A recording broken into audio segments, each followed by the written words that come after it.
Purple Daily is daily Vikings entertainment. We just want the Vikings to win a Super Bowl before we die. I will ride with this group. Seriously, man. Please. And away we go. We are live on a Victory Monday. Get your Victory Monday gear, Purple Daily gear at scorenorth.com/shop. The Vikings are 1-0, and Judd is holding a flag. You wondered why I was so far back. That's why I was so far back. I had to have the flag out. Oh. Like why you were so far back from your camera? Or yeah, exactly. Okay. I scooted back so I could have the flag out. Make sure Anytime we have the obligatory 9 a.m. Flag wave. It's like a tell. It's like when you see a linebacker, shading over in a certain direction. Pitches. You see a safety covering over like a slot cornerback. It means a corner blitz is coming. When Judd is sitting back, my glove moves, so it must be a changeup. He's flaring his glove. It must be a split finger fastball or something. So welcome to a Victory Monday edition of Purple Daily. So just for anyone that's either new to the show over the last several months or just needs a reminder, during the season, we are live on Monday mornings at 9 a.m. Central Time. We are live Fridays at 10 a.m. Central Time for Feedback Friday. And then, of course, Vikings Vent Line, which was incredible yesterday. You guys brought it. We appreciate you. And then all of the other on-demand episodes throughout the week here. We're going to get to our hottest Vikings takes. We're going to get to Chef Judd's pie chart of praise. We've got some Packer Vent Line goodies.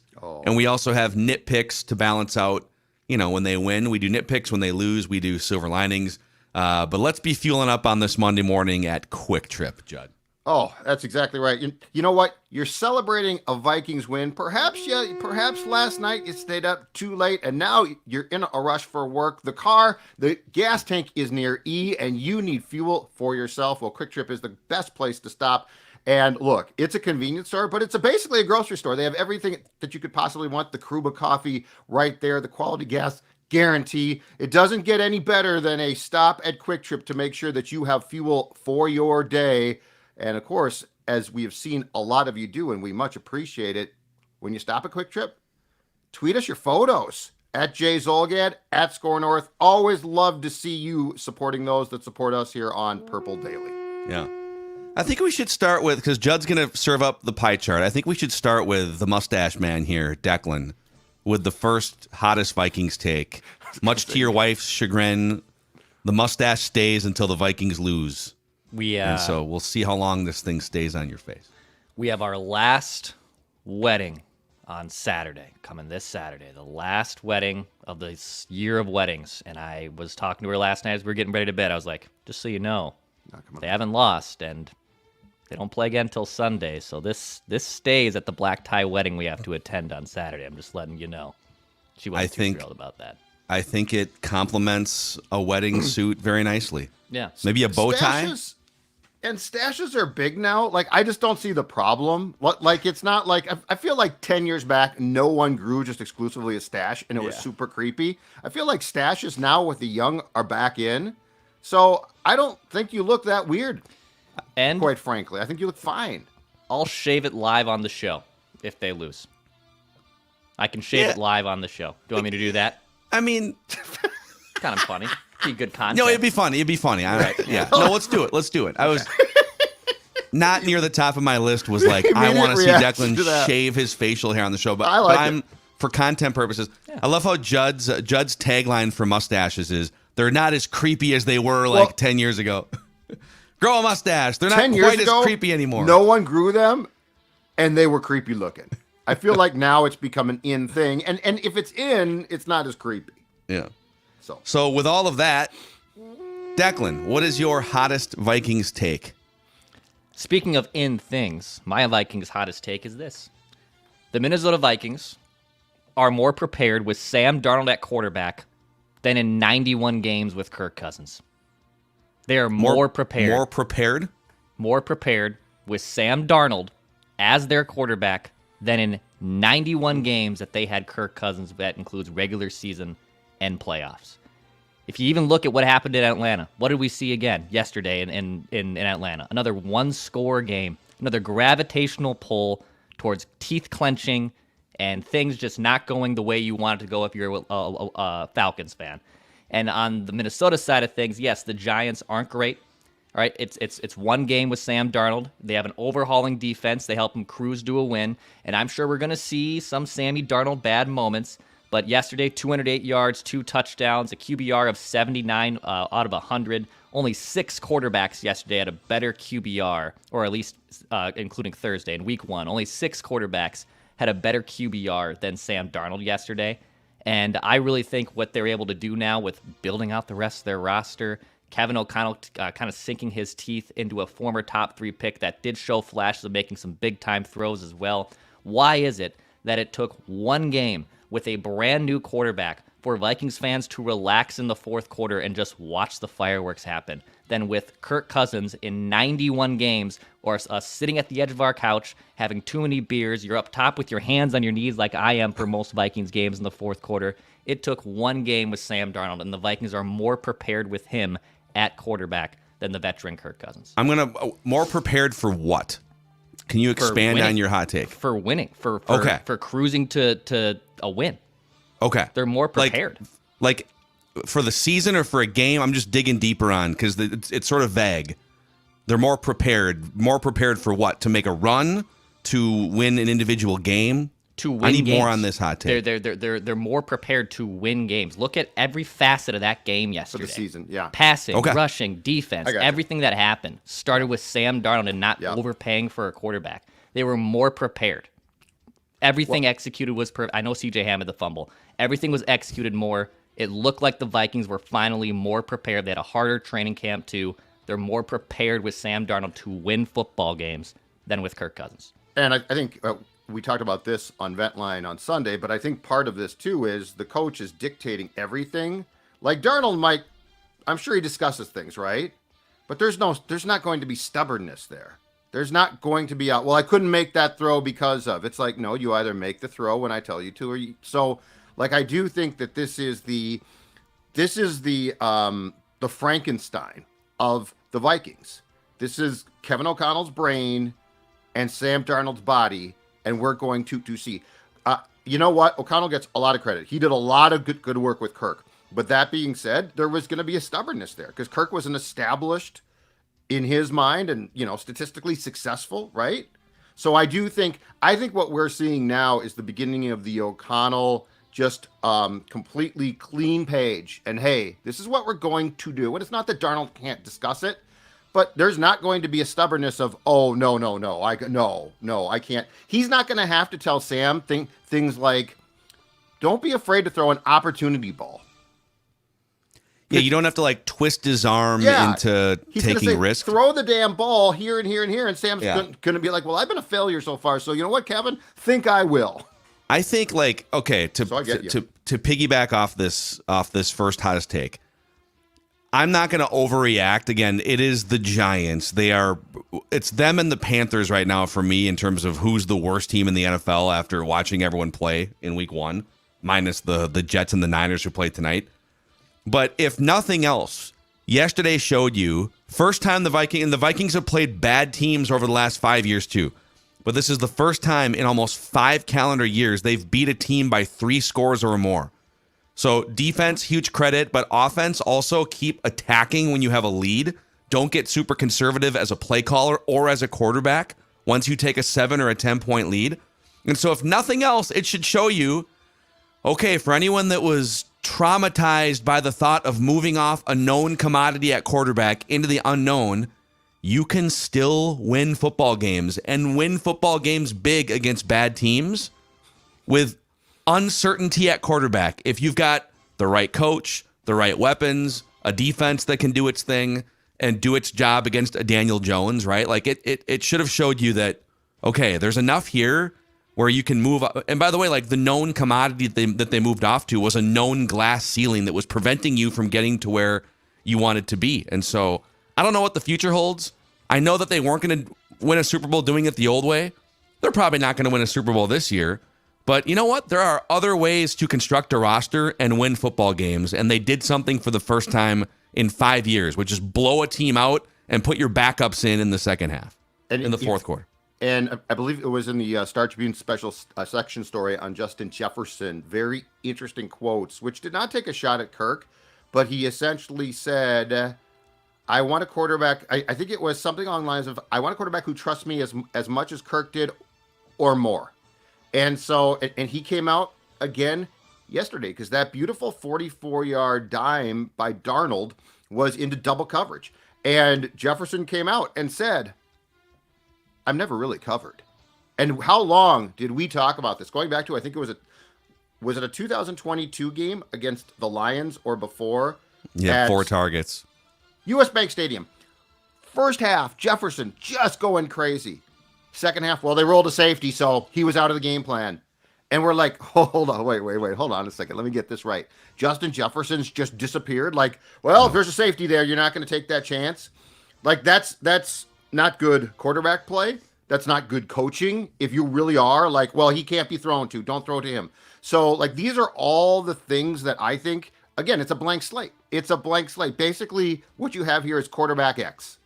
And can quarterback X now get the matchups, and can the coach call the plays for those that say, you know what? Yeah, there's 2 guys on 18, but 18 happens to be one of the best receivers in the entire world. So I think that But ironically, they won the game by they didn't like target Jefferson 15 times yesterday. Mm-hmm. He only caught a handful of passes or whatever it was, 5 catches for 59 and a touchdown. Right, but he had.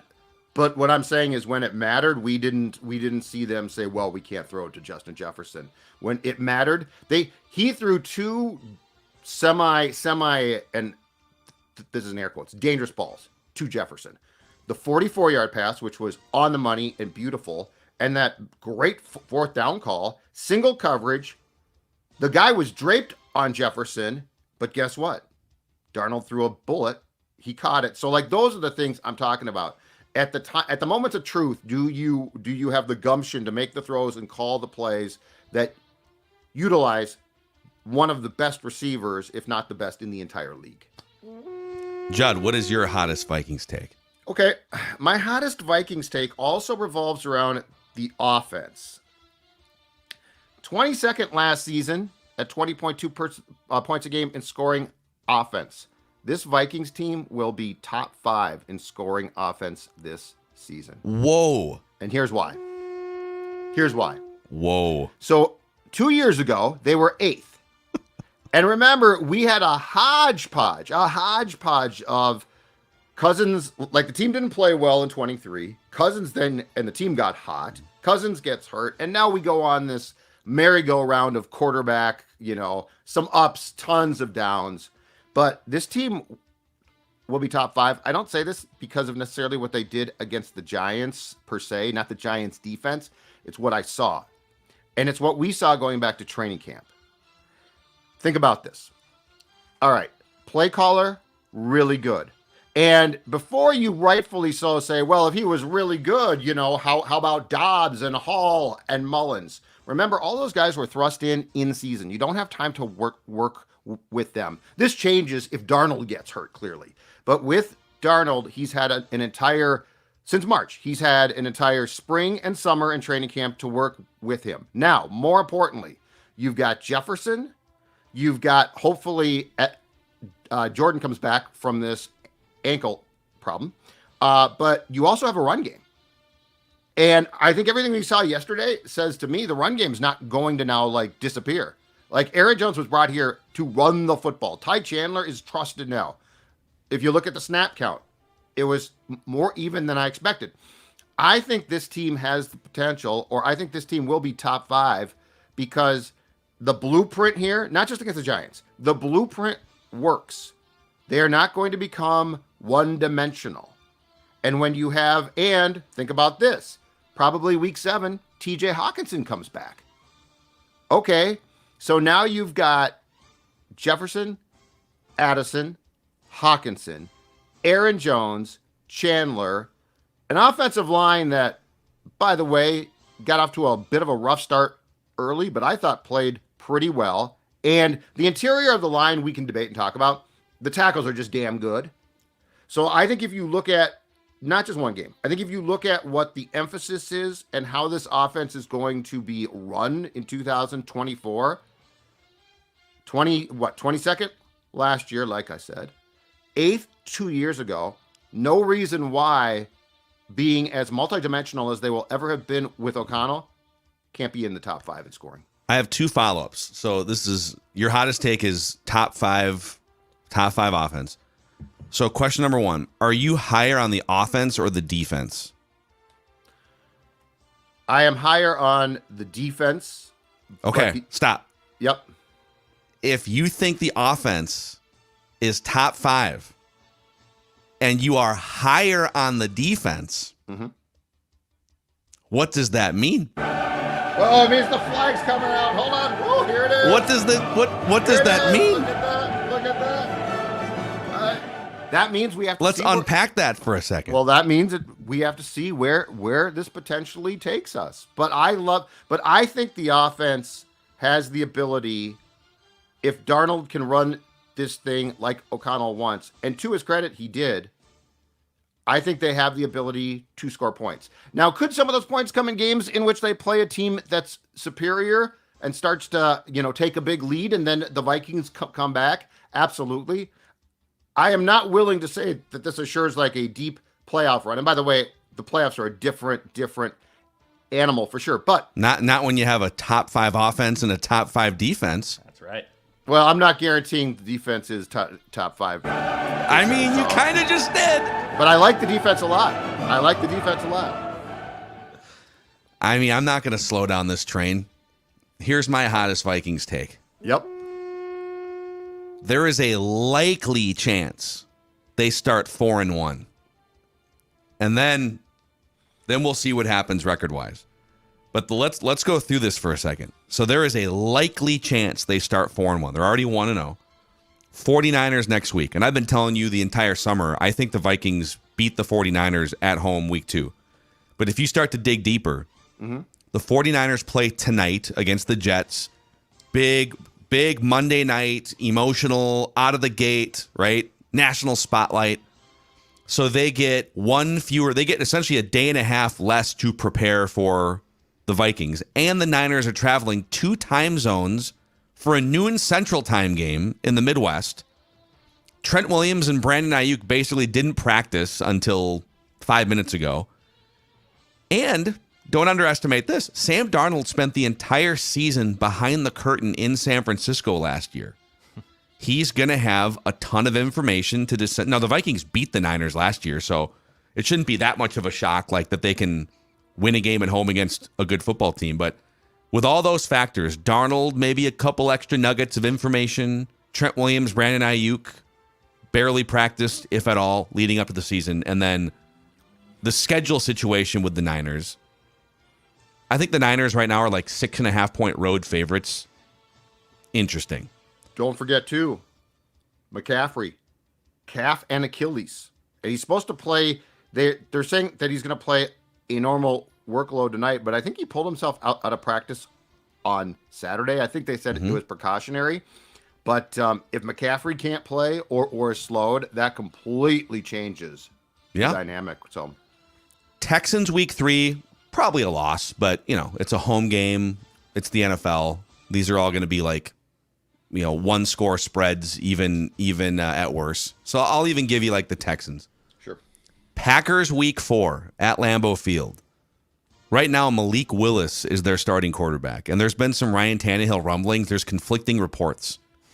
Diana Rossini said there's been contact between Tannehill and the Packers. By the way, who cares? It's Ryan Tannehill's been cooked for like 3 years. It's not like if it was like Tom Brady is going to come out of the booth or something, but he's 47.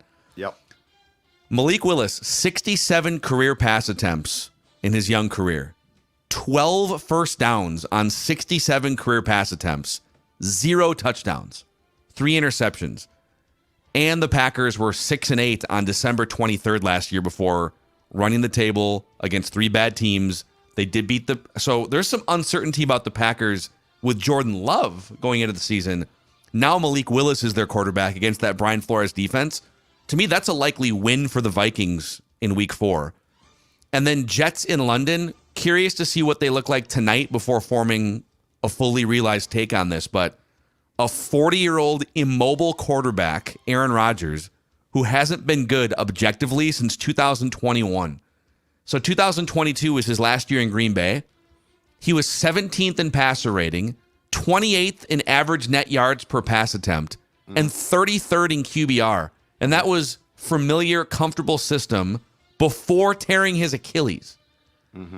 So when you stack it up that way, I think there's a likely chance the Vikings start the season 4-1. Woo!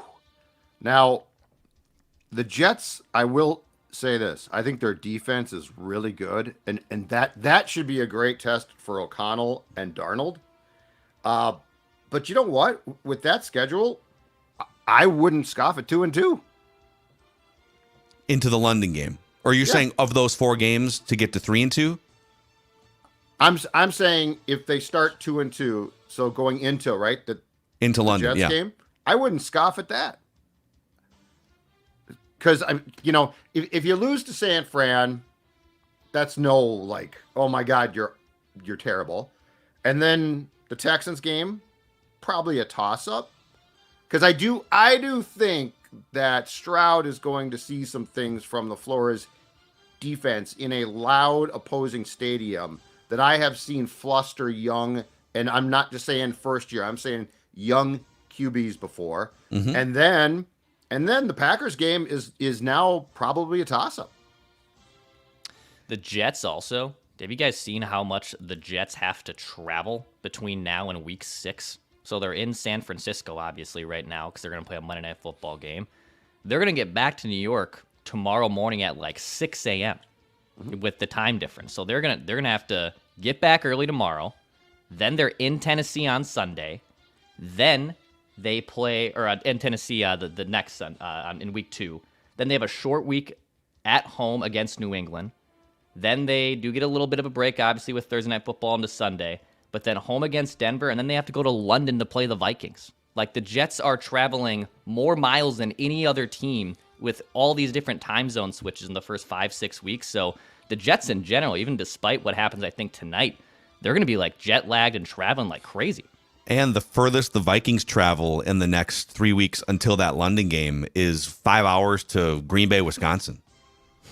They fly that, right? So it's like a 45-minute flight, basically, to they fly it. Appleton. Yeah. And then the Niners and the Texans games are at home. So I'm just saying, and even if they fall a little short and they are 3-2, it does kind of feel like those schedule predictions we did. I can't remember exactly how we all had the Vikings-Packers game at Lambeau. I had them losing at Lambeau. I now officially, if we would do another schedule prediction right now, I would change that to a win, which gets me from 8 to 9 wins. And then if they can steal one here or there, I mean, it's a big deal. Losing Jordan Love and going into Malik Willis territory for 4 to 6 weeks. Yeah, that's a huge deal in the division right now. Yep. And before he got hurt late in the game on Friday night, you know what? Jordan Love didn't look great. So I thought that was intriguing as well, because again, we don't know. We do not know.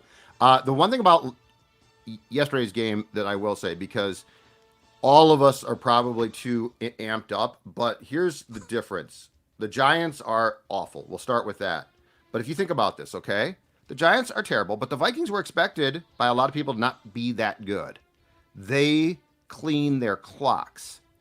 They do, and this is one game, so take this with a grain of salt. But what the Vikings did on Sunday was what good teams do to bad teams. Yeah. Like that wasn't just they won by touchdown, so the Vikings, they went in and cleaned their clock. It's a great term. Yeah, truly good teams put separation more often than the Vikings have over the last 5 years between them and other teams. Amen. And on Ventline yesterday, we went over a list of, since the last time the Vikings had a 3-score victory, all the other 31 teams have had at least 3 of them. Half the league has had at least, I think it's 13 teams have had at least 10 wins of 3 scores or more. And then the top of the league, so the Niners, the Buffalo Bills, teams like that have all had 20, 21, 22 of them. They average a handful per season, basically, of just throttling somebody. And that's kind of why we were skeptical throughout the 2022 run, because it's okay, is this a sustainable model where you're just barely getting by? At some point, you have to just beat a team 28-6 that deserves to be beaten 28-6. and they did that yesterday. So those are the hottest Vikings takes on the first Victory Monday here. We've got Judd's pie chart of praise coming up. But Dex, tell the audience about your weekend on Underdog Fantasy here. Great weekend. Great weekend. I had not one, not two. I had three things. Three things come off the board. I'll show a couple of them involving the Vikings. I did take the little extra profit boost from Thursday. Took Aaron Jones in the under of Daniel Jones yards. And then yesterday on Saturday Night Football, I took the little running backs, both running backs. They have the new Vulture feature on Underdog Fantasy. So Vulture, even in any fantasy football, you start a running back and then that damn backup comes in, steals the touchdown, ruins your 6 points, maybe doesn't get your pick'em to hit. Well, the Vulture protection, Underdog Fantasy will give you that bet back. They'll give you that bet back to you. So there's a little bit of protection around some of the running backs that are designated each week. Luckily, Aaron Jones scored, both running backs scored. But if you want to join Underdog Fantasy, sign up with promo code SCORE, SKOR. You'll get up to a 50% deposit match as well. Shout out to everyone who has joined Underdog Fantasy. We appreciate them being back here on Purple Daily. You know, go ahead, Judd. Go ahead. Great vultures in National Football League history would be a great segment. Didn't Horde? Didn't Leroy Horde? Come in. It's like, and Robert Smith, 50 yards to the 2. He comes out. Mike Allstott for Warwick Dunn. Warwick Dunn would do all the work between. Dude. Great vault. I love this. I think those two played together, but I think you're right. It's good. A game like yesterday makes me smile confidently with my teeth that I had cleaned at Park Dental, the downtown location a few weeks ago. I found a new dentist. I was dentistless for a while there. Moving back to Minneapolis about a year and a half ago, my old dentist retired. I'm glad to have found the fine folks at Park Dental. For over 50 years, Park Dental has been caring for and cleaning teeth in Minnesota and western Wisconsin. I've even heard they clean the teeth of some prominent local professional athletes. That's right. All the star-studded people go to Park Dental. So if you're like me and you were looking for a new dentist, you could check out parkdental.com right now and schedule your checkout. Convenient locations throughout the Twin Cities and western Wisconsin. What if there are vultures that just perch on your crappy deck? There's vultures pooping on your ugly, broken deck, Judd. What would you recommend? I would absolutely tell them go to contact my friends at uglydeck.com because they're on a mission to rid the world of those vultures and all of the ugly decks that exist. Book a free deck estimate this month. Get 3 free footings included. Just need a tweak. Get up to $1,000 off installation or a DIY deck package. For the DIYer, Ugly Deck can install your footings and ledger and save you from the mess, the headaches, the frustration on the hardest part of building a deck. If you want the top carpenters and maintenance-free decks to build your entire deck, this would be the Sports Dad plan because you can't build anything. They build year-round, so book a free estimate today for a new deck this year. Fall is coming. Football is here. You get the TV on the beautiful new deck. You get a beer. Life is good. Uglydeck.com to book your free estimate. Uglydeck.com. Yes. Not to be confused with what Declan's wife would call him with this mustache right now. The ugly deck. That's a different ugly deck. Actually, she would say ugly decky. Ugly decky. Well, ugly decky. She wouldn't say. I don't think my she says face deck. on the picture of a rubber duck with a mustache. Someone should Photoshop that and put it on Twitter. You're the one. I love it. The Rock knows how you feel about pie. It's time for the first pie chart of the season here. Chef Judd has been up all night trying to figure out how many slices of praise here. Pie chart of praise when the Vikings win. Pie chart of blame when they lose. The Rock knows how you feel about pie. Rotating chefs every week, starting with Judd here. So how many slices are we talking about? We are talking about 5 slices. Okay. We're talking about five important slices. Stella, get the pie chart. I hear the oven going off. The Rock knows how you feel about pie. It's ready. It's ready, and it's so good. It's so good. We'll start from the bottom as we are wont to do and work our way up to the biggest pieces of pie. All right. 10%. Aaron Jones. 94 yards, 14 carries, a 3-yard touchdown that if you're a Vikings fan, you probably damn near started crying. And you're like, Sports Dad, it was 3 yards. Stop with this. I fully expected him to be taken down. So did I. To get beat to the outside by some plotting linebacker and get taken down for a loss. Fully expected. What I expected was he would just continue to try to go up the middle and get stopped at the goal line like we have seen. But you know what he did? He surveyed, he put a foot in the ground, he cut left, and then he angled it perfectly. I'm telling you, I never thought that I would be so happy to see a 3-yard touchdown from a Viking. But after the last couple of years, it was fantastic. It was shocking because I was told if you're a running back or a quarterback and the offensive line isn't perfect and flawless, there is no other way to succeed on the play. That's what I've been told for the last 6 years. So it was shocking to see that. Gaslighting is done. The gaslighting is over, ladies and gentlemen. 3 touches. It took Aaron Jones 3 touches to get in the end zone. Alexander Madison, 189 attempts last year. 3. Well, It took 3. As much as he became a fan favorite, don't forget, 2022 with Dalvin was no cakewalk. He had some really nice runs, but you guys recall -2, -3, and then he would mix in, and I mean, he was largely just washed, I think. But this was like Aaron Jones. This was the height of running back competency. Yeah. It was great. It was fantastic great, man. to see. His footwork, his ability to turn what looks like a no gain into something 2 yards, 8 yards. Just it's refreshing to have a professional starting running back in here. And by the way, Alexander Madison had a nice game in week 1 for the Raiders. He scored a touchdown on a reception, at least, when I was watching. I didn't see what his final tally was, but he looked pretty fresh.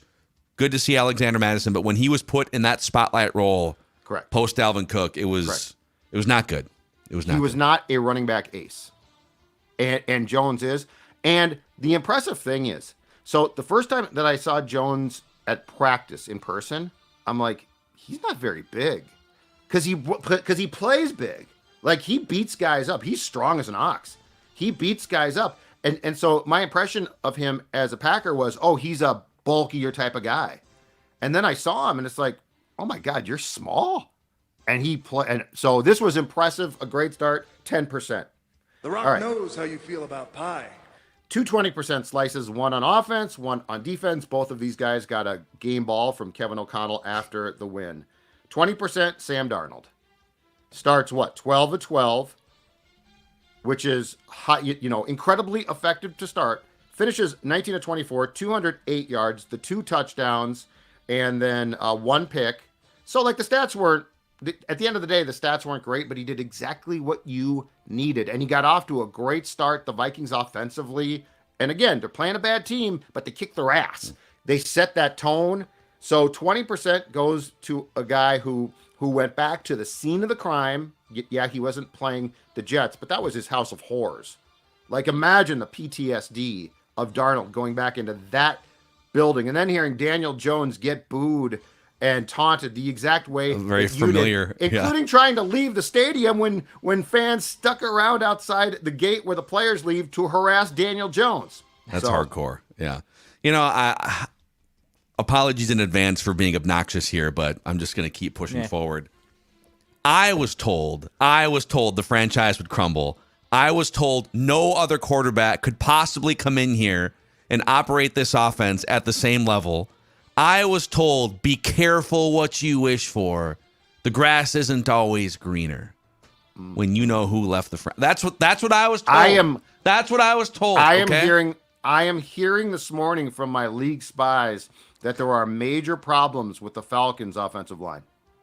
Absolutely, yeah. Because on the flip side, I can tell you who 100% wasn't to blame for the Falcons losing a home game against a middling Pittsburgh Steelers team.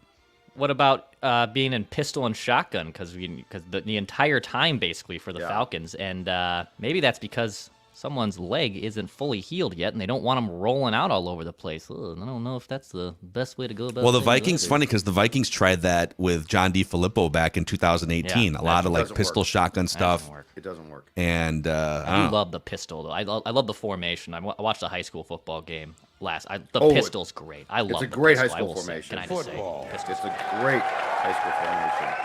All right. From Sammy boy to the defensive side of the ball, and to Phillies boy, 20% Andrew Van Ginkel. Oh, the Ginkmeister. The Gink. So I wanted to pick a player from both sides, an equal 20%, a pick that was great, that he scored a touchdown on, obviously, a sack, 2 hurries, and it was interesting. So post-game, Van Ginkel had a quote where he said it was in his one season with Vic Fangio with the Dolphins that Fangio gave him clues on how to, because I told you guys, going back to the night practice in the middle of August, Van Ginkel picked off Darnold, exact same play, and it's a hard play to make because, like, you're coming in and it's not like you got time to think. And he said that Fangio actually gave him what the tell is, what the thing, but he refused to elaborate because he said, I'm going to use this in the future and I don't want to give up my secrets. But that was a great play. Van Ginkel was all over the place. It's great to see, and hopefully that foot remains healthy as possible. So anyway, Van Ginkel 20%, Darnold 20%, Jones 10% to get us to 50. Yeah, NFL Next Gen Stats yesterday said so. He picked off Daniel Jones in 1.16 seconds. That's the fastest interception since Van Ginkel picked off Sam Howell last year at 1.2. So he owns the fastest interceptions in the NFL over the last 2 seasons. 1 and 2. So that exact play Judd's talking about. Yeah, it's the secret sauce. Vic Fangio. Well, and it's I put the play out, just the TV broadcast. Curious to dig into the all 22 at some point too. I should hit the football sounder for that. It was brilliantly schemed because if you watch that playback, and we touched on this on Ventline yesterday, so the offensive formation had 4 receivers to the right. It was like trips bunched, and then there was a wide receiver out wide who came back in motion. So you had like 4 wide receivers in a bunch. And you only had you had an outside cornerback. I can't remember if it was Gilmore, but you had an outside cornerback sort of playing further out than the bunch of 4 receivers, and then 2 other defensive backs. But there was an uneven number of players on the Giants' offense matched up against Vikings defenders. So if you're Daniel Jones, you look over there and see I got 4. There's 2 covering the 4 and then an outside cornerback. So even then it's 4 on 3. Well, Van Ginkel was off the edge as an outside linebacker, and it looked like with Ivan Pace, I think in the A gap, like up as if he's going to blitz, way away from the 4 wide receiver bunch.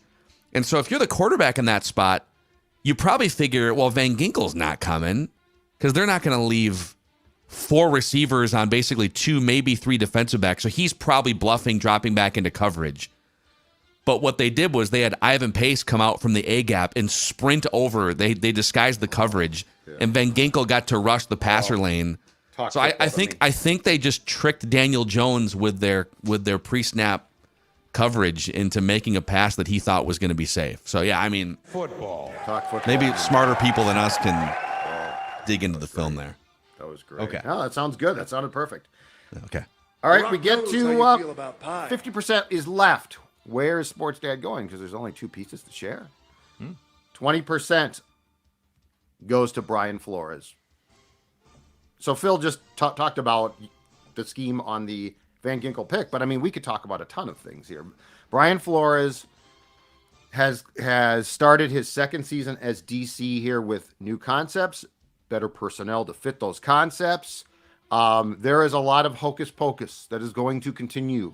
A lot of games that are being played with, by the way, some incredibly smart football players.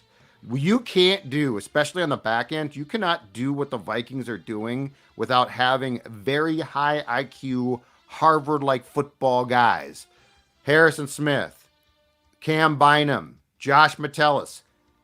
Gilmore has played as long as Harrison Smith had. Same draft, right? Shaq Griffin has played a long time. He knows what he's doing. Byron Murphy, 2nd year as well. So I think the Vikings IQ on defense is probably incredibly high, but Brian Flores is the teacher, man. He is the guy who is basically the doctorate of football defense. And so he gets 20%. I give him as much credit for that defensive performance as any player. I think he was absolutely on top of his game. And I think that there was a concern because this defense, no question about it, overachieved last year. It went from being awful to being very respectable. But the last 4 games, when they definitely had guys hurt, and I also think teams had looked at film quite a bit, the defense fell off in December. And I think there was oh no, oh boy, oh here it comes. And we all said Brian Flores is going to have different ideas, and they're getting better personnel. And so I think what we saw yesterday was the beginning of Flores 2.0, but he can do more because the personnel is more suited to what he wants. Dallas Turner had a sack yesterday. The NASCAR package was used a ton. So right. Vroom, vroom. Vroom, vroom. So anyway, 20% to a guy who I thought, from a coordinator standpoint, coached a fantastic game. Yeah, even though they've had to punt on some high draft picks, Lewis Seen, Andrew Booth Jr., even like Brian Asamoah was a 3rd-round pick who doesn't really get run with the actual defense. They run 16 or 17 rotational players deep on that defense right now. Yep. Because they've got technically they have 13 starters depending on the package that they're in, because they could run 3 safeties out, which they usually do. Sometimes they have 3 cornerbacks. Sometimes they have 2 linebackers. Sometimes they have 3 edge rushers when Dallas Turner's out there. But then Patrick Jones unleashed in this system. Jihad Ward as an edge rusher who comes in on must-pass situations for interior pass rushing purposes. They've got 5 viable edge rushers in this system. They now also with Harrison Smith on the top end, and then Stephon Gilmore in the system, and then you've got Harrison Phillips. You've got these smart veteran players at every level of the defense. So I think if you were just stacking high-end talent, the Vikings would not rank necessarily top 5 in high-end defensive talent. But in terms of pieces that fit what you want to do as a defensive coordinator and depth and edge rusher room, it all looks better than even the 13th ranked scoring defense last year. Everything about it so far, barring injury. Right, exactly. So it was also the Giants and Daniel Jones asterisk next to everything that we talked about. Well, but I mean, this makes Sunday's game even more interesting now, though, right? What's next? Because they did put things on film. Here's my guess. Flores is a very smart guy. I'm guessing he put some things on film. I'm guessing he also knew that he was scheming against Daniel Jones. I think we're going to see more on Sunday. I think they're going to unveil more on Sunday. I don't think they emptied the bag against the Giants. No, because you're going to have to. I think what Kyle Shanahan brings with that bag of weapons is going to be quite a bit different than what Brian Daboll can bring with poor Brian Daboll, because I think he's especially a good offensive coordinator. Yeah. But they have dug their grave with that. The minute that the ink hit paper on that Daniel Jones contract, everyone involved essentially sealed their fate and will be looking for jobs at some point. And they're actually now, I think they are making it worse by trying to make it work. Yeah, because it makes everyone look. No, you screwed up. You screwed the pooch. Give yourself, at least take the hit now, because now they're going to absolutely suck.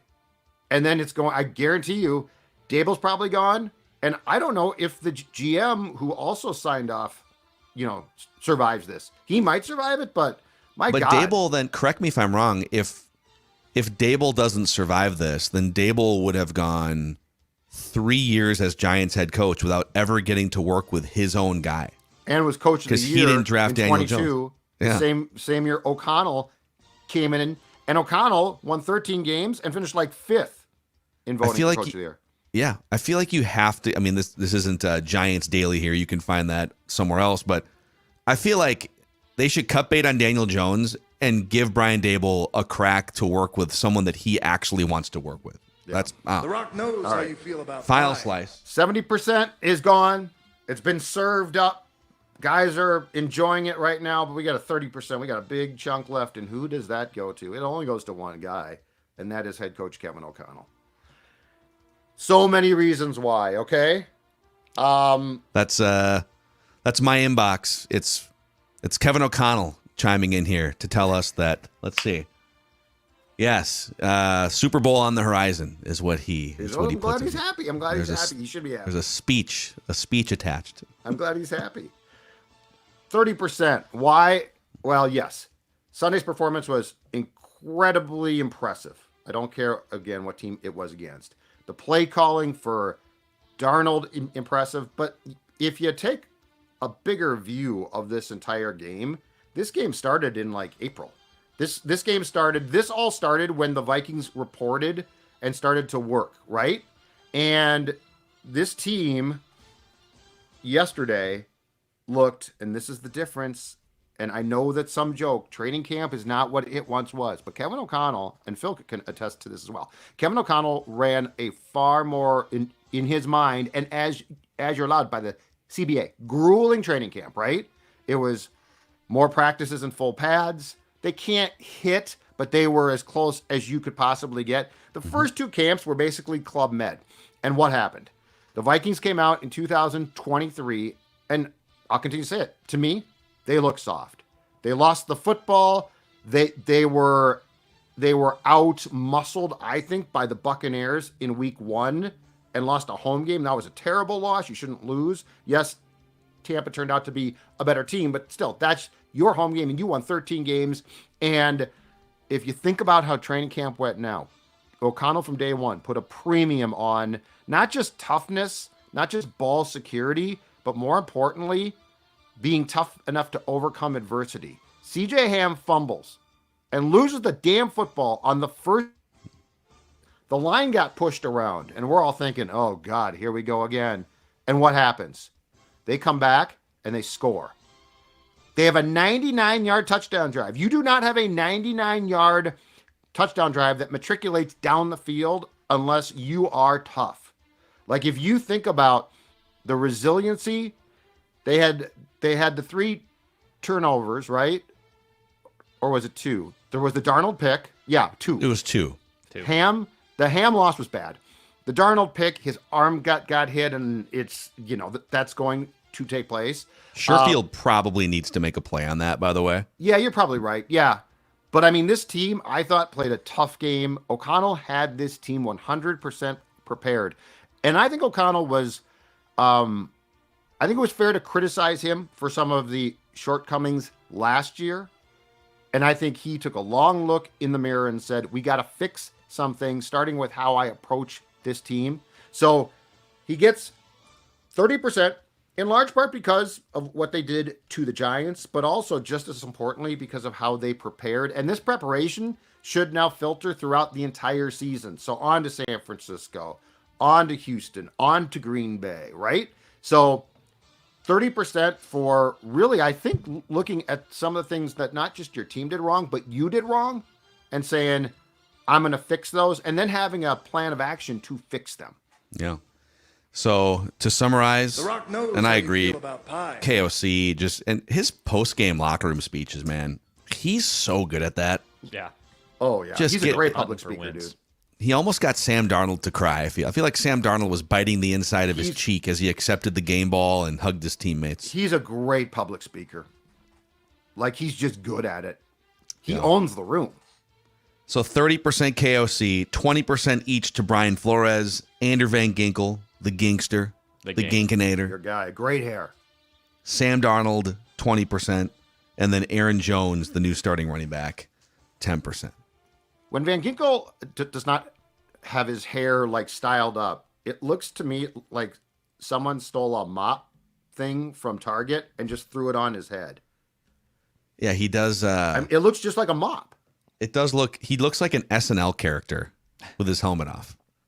Yeah, like you're right. You know who he looks like? Have you guys you've seen the movie Die Hard? We reviewed it for Mackie and Judd's movie reviews. Yeah. Oh, he's like the blonde, long-haired henchman guy who's just carrying around a machine gun the entire. Yeah. If you've seen the movie, you know who I'm talking about. That's who Andrew Van Ginkel looks like.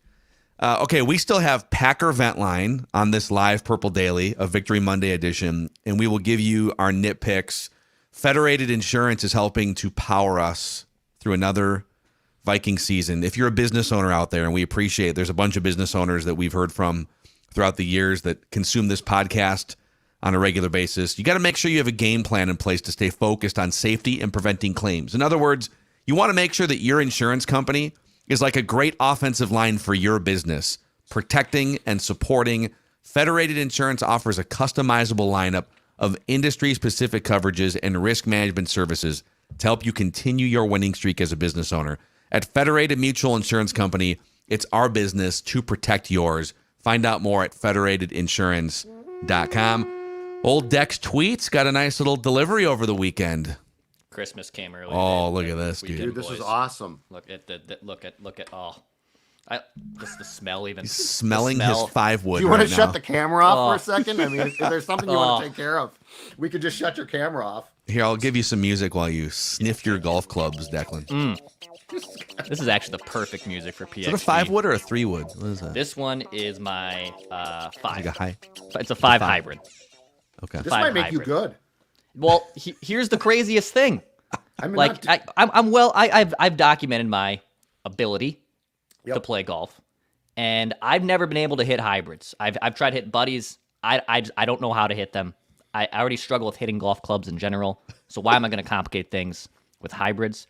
I stopped into PXG Minneapolis, saw my guy Tristan, hooked me up with some of these hybrids, and for the first time, it was like eureka. I got a ball in the air and it's sailing, and I now have something to hit with a hybrid. My friends at PXG have come through with the Black Ops irons. It was, I'm Sam Darnold now. I'm Sam Darnold in KOC's offense. I'm totally fine. I'm just expecting to make these throws. I'm expecting to make these hits with PXG Black Ops irons.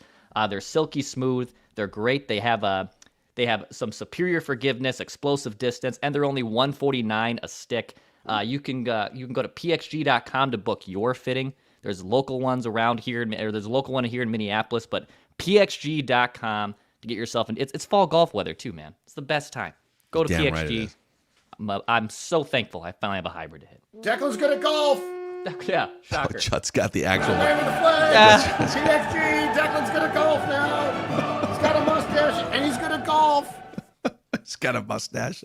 And he's good at golf. It's a great combination. Yes. It's very exciting right now for Declan. He's got a mustache. He's good at golf, and he's got takes.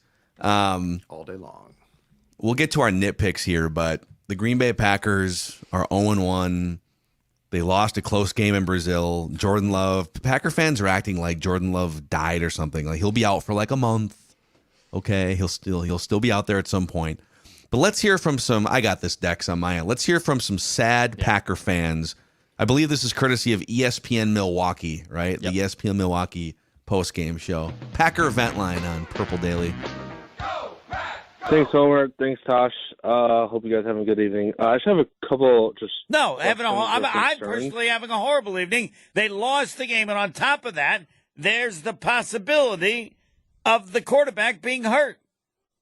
How could the night go worse? Just out of curiosity, Thomas. How could it go worse? It can't. This is the worst you could have. Okay. But thanks for asking. I don't think he asked. He just said, I hope you're having a great night. Yeah, which is why you never start with that, right?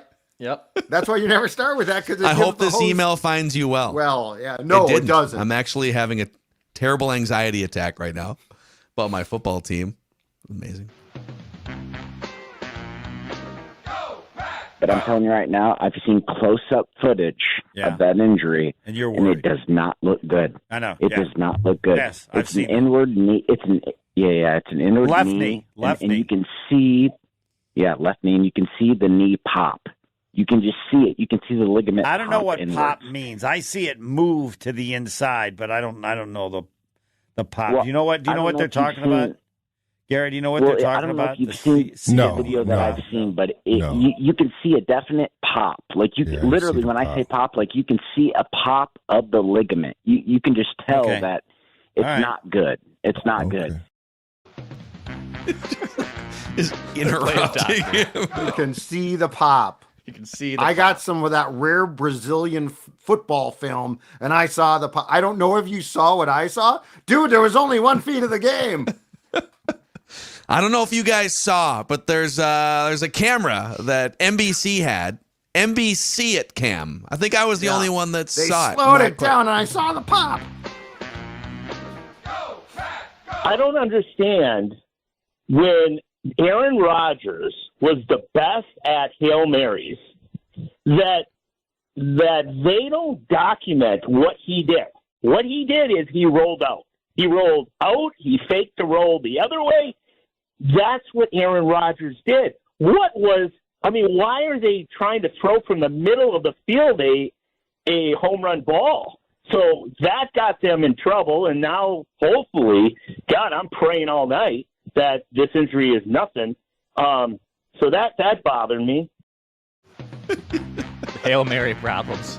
I was going to say, Hail Mary problems. If this show ever sweats the attempt of a Viking quarterback, he didn't get the Hail Mary pass off, just end the show. Dude, I love how Aaron Rodgers hit like 2 Hail Marys, maybe 3 in 15 years, and we need to document and study the method of how he rolled out and like got lucky a couple times. He literally said they didn't document it, but he rolled out. So no, it's right there in front of you. They saw what he did.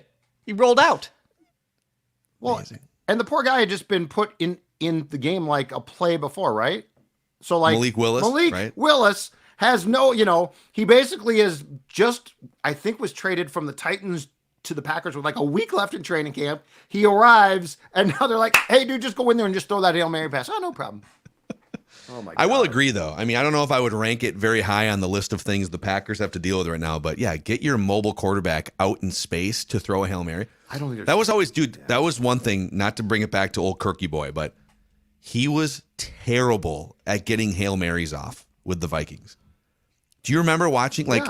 He would either not be able to get out far enough because he's not mobile, right? Or he would find a way to like throw the ball out of bounds instead of throwing the ball into the end zone. I don't know if it was to like prevent an interception from being put on his box score or what, but there's certain things in sports that we watch, and most guys who play the position are so good at that we just think, yeah, it's simple. Just drop back, roll out, and throw the ball 60 yards, right? Yeah. Like, I think that's one where you watch it, and when you see someone who's not proficient, you're like, oh, that's okay. I get why it's tougher. So we all agree that caller actually had a point now that we sort of fleshed out. Okay. Oh, that's tougher. I just wish that caller was drunk. And the sloppiness, Tausch, I understand what you're saying, but gosh, that's still on the coach. If you're going to make that choice, then at least you try to figure out a way to limit some of the difficulties in the first game. And they were sloppy from beginning to end tonight. Some of those penalties and some of the mistakes that were being made, I don't know. Anyway, it's frustrating. And obviously, if the kicker makes the field goal, by the way, that game could have ended differently. But, it is what it is. Very sad. Very sad, Packer fans. They don't know. They don't know what to do. You know what? Their producer is screening calls too well. Like, what just happened to the line of drunks? I mean, I think Homer, the hosts are the ones that are generally the drunkest. I agree. That Homer guy, I don't know if he's actually drunk, but he's the one that spazzes the most. Oh, he's great. I'm horrible.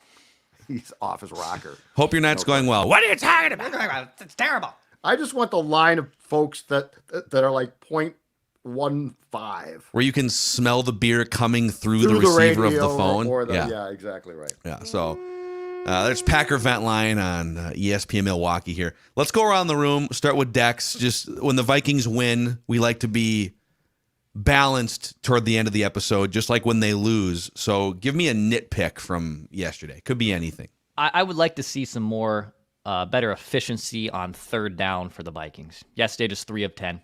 Yeah. Just 3 of 10. Now, they controlled the game for the most part. They got up big. They were kind of on cruise control for the second half. But I'd like to see some more third down conversions, baby. I love me a third down conversion. They extend the drives a little longer. 3 of 10. I'd like to see that number up a little bit more. So just some more efficiency on third down. I would like to see, and this is a dual problem. It's a Viking problem, but it's also a first month of the season, a referee problem. Oh, yeah. Cutting down on penalties.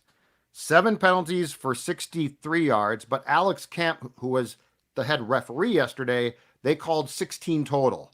And we saw this. Every game I watched was filled with flags being thrown. This is the first month where they're always intent on making their mark. And in a month, they'll be told, okay, we're done now. We're going to publicly say the players got the message. But in the meantime, those penalties will hurt you.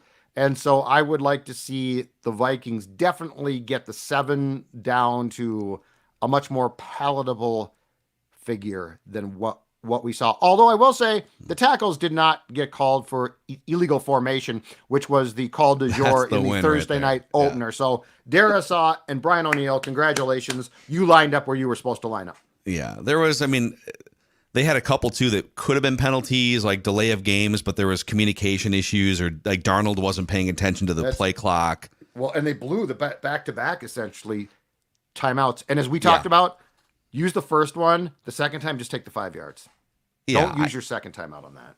Yeah, even though they are up by like 3 touchdowns, it's still if the Giants get back into the game, you're going to want those timeouts later. Yep, exactly. I would say, and the thing that was going to be my hottest Vikings take, if we would have done it halfway through the first quarter, was CJ Ham, dude.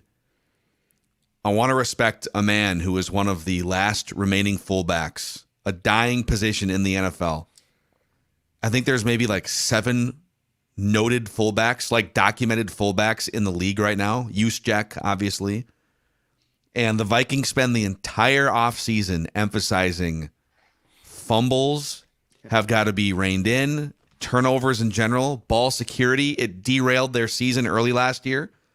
And on the third play of the game, CJ Ham, who really should not be touching the football, he's out there for blocking in the run game, as if you're going to run a 2 running back or a running back fullback set.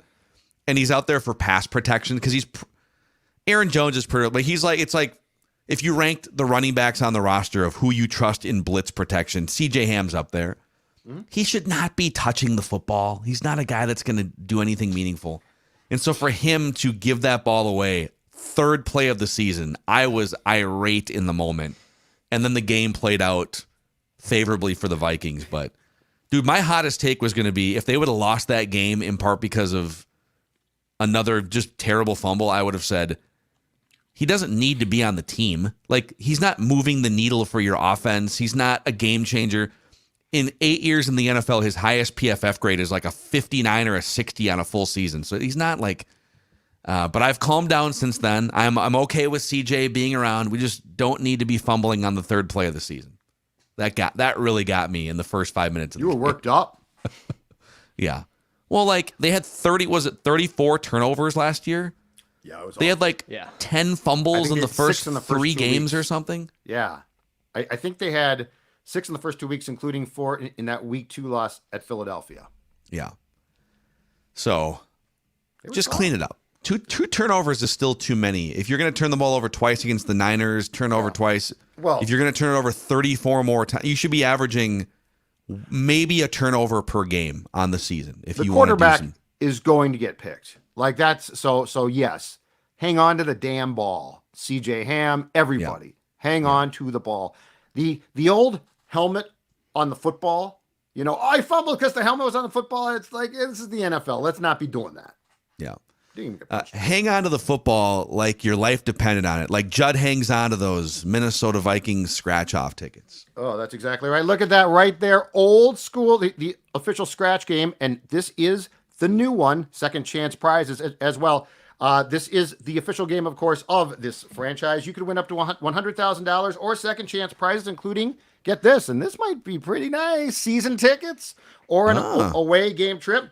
That's officially exciting. Minnesota Lottery. Just say I'm in. Must be 18 or older to play. And as always, we appreciate those folks helping support Purple Daily as well. So go out and pick one of these up. You might win. Win big. Amen. All right, boys. There's our first live Monday edition. Gave you the hottest Vikings takes, Judd's pie chart. Some people jumping in late, like in the last half hour here. You can go back and listen or watch on demand. And if you haven't already, click that subscribe button and the like button, please, on the Purple Daily YouTube channel. Helps us continue to spread this amazing community of Vikings fans. And then on Apple and Spotify, a 5-star rating and a positive review goes a long way to keep this show top of mind with Vikings fans. We also have on Mondays across the Score North network of podcasts, we've got on the Mackey and Judd, Minnesota Sports with Mackey and Judd podcast feed and Score North YouTube channel, our Monday statements, which will be Vikings and football heavy. We've got a State of the Twins edition, which is going to be ugly on the Score North Twin Show. Can't wait for that. Royce Unchained. We've got Before I Die on the Purple Daily podcast feed with Ross Brendel and Jesse Pierce and our guy Miles Gorham and all kinds of other things. So daily Vikings entertainment here on Purple Daily. Judd, one more time. All right, 1-0, 28-6. Great job, Stella. We just want the Vikings to win a Super Bowl before we die.